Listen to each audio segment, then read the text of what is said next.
चिंतन और मंथन करने के बाद आरएसएस के 1925 के एजेंडे से लेकर आज तक उस एजेंडे पर काम करना और जनता का उनको सहयोग मिलना और कंफ्यूज कांग्रेस की पॉलिटिक्स के कारण मैंने ये निर्णय लिया।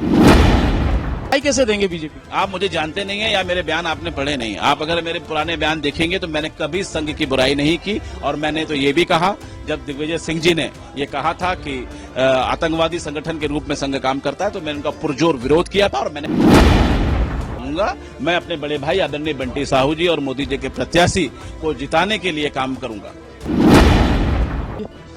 कोई डील नहीं हुई है और मेरा बीडी शर्मा जी से 30 साल पुराना संबंध है। जब वो एबीवी के प्रवक्ता थे, मैं एनएसयूआई का प्रवक्ता था। मैंने ना कांग्रेस की सरकार से कभी लाभ लिया, ना कमलनाथ जी से कभी लाभ लिया और ना भविष्य में मेरा कोई भारतीय जनता पार्टी की सरकारों से लाभ लेने का काम है और ना ही भारतीय जनता पार्टी को मेरी जरूरत।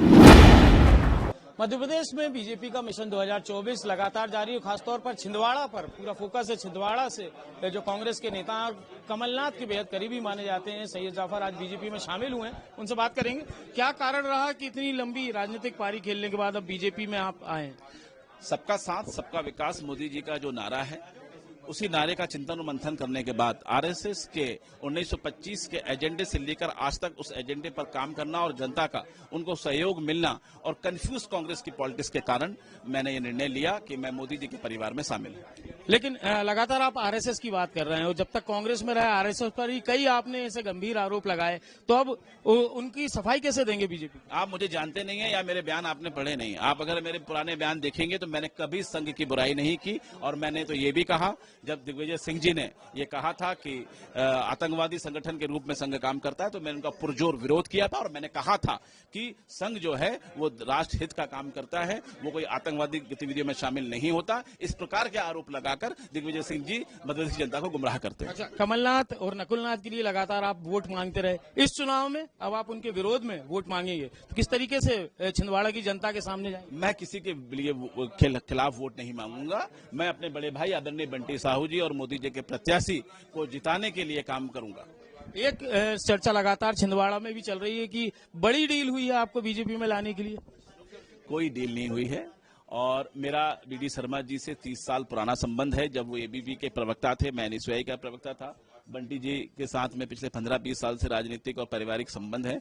आशीष अग्रवाल जी के साथ हमने शुरुआती मीडिया में काम किया था। इन तीनों की विशेष कृपा से और खासतौर पर संघ के कई बुद्धिजीवियों से चर्चा करने के बाद मैं धन्यवाद देता हूं आरएसएस संघ का, मैं धन्यवाद देता हूं भारतीय जनता पार्टी का, जिन्होंने मुझे अपने परिवार में शामिल किया। तो लंबे समय से काम कर रहे हैं तो क्या अब ऐसा लग रहा है कि बीजेपी की सरकार बन रही इसलिए आ गए आप? मैंने ना कांग्रेस की सरकार से कभी लाभ लिया, ना कमलनाथ जी से कभी लाभ लिया और ना भविष्य में मेरा कोई भारतीय जनता पार्टी की सरकारों से लाभ लेने का काम है और ना ही भारतीय जनता पार्टी को मेरी जरूरत है। मैं तो राष्ट्र के लिए, इस देश के विकास के लिए, सबका साथ सबका विकास के लिए, मेरे समाज के अंदर जो भय और आतंक का माहौल राजनीतिक दलों ने बनाया हुआ है उसको दूर करने के लिए सहयोग करने आया। कांग्रेस में वो दम नहीं बचा कि राष्ट्रहित का काम कर सके? मैं कांग्रेस का प्रवक्ता नहीं हूँ। साफ तौर पर सैयद जाफर थे और उन्होंने अभी बीजेपी ज्वाइन की है। कई जो आरोप थे उनका भी उन्होंने जवाब दिया, लेकिन साफ तौर पर कांग्रेस में इतनी बड़ी पारी खेलने के बाद, इतना लंबा समय बिताने के बाद अब बीजेपी में किस तरीके से वो काम करेंगे, इसको लेकर सीधा जवाब सैयद जाफर नहीं दे सके। कैमरा पर्सन ओवैस के साथ विनीत पाठक, पंजाब केसरी, भोपाल।